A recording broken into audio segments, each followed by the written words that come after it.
Suurõppus Siil 2022 algfaasis toetas ja julgestas Kirde maakaitseringkond esimese jalaväebrigaadi üksuste formeerimist ning ümberpaiknemist õppuste põhilahingualadele. Lisaks korraldas Kirde maakaitseringkond Jõhvis õppekogunemise, millest võttis osa Alutaguse, Jõgeva, Järva, Viru malevate staabid ja allüksused, kokku üle 280 inimese.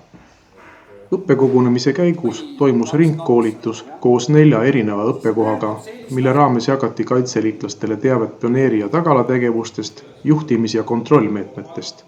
Samuti külastas kaitseliitlasi Kaitseväe juhataja kindralleitnant Martin Herem ja Kaitseliidu ülem brigaadikindral Riho Ühtegi.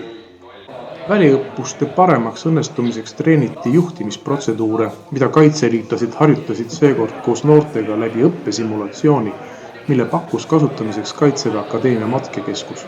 Vastumängu pakkusid kogenud noored ja noorte kotkaste Viru maleva pealik Peep Kuusik. Mida sinu arvates see mäng noortele annab?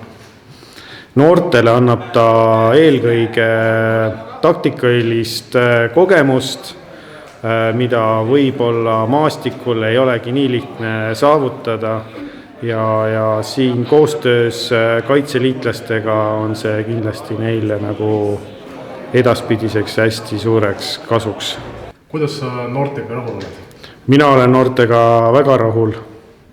Kaitseliitlasi aitasid Kirde maakaitseringkonna noored operaatorid, kelleks oli 30 noorte kotkaste Alutaguse, Järva ja Viru malevate ning kodutüütarde Alutaguse, Järva ja Viru ringkondade noort. See mäng on minu arvates üks parimaid taktikalisi mänge, mida ma teen. Kas siit sellest õppusest on midagi kaasa võtta? Kaasa võtta on nii meeskonnaga suhtlust kui ka taktikalist poolt. Mitmes kord sul mängida on?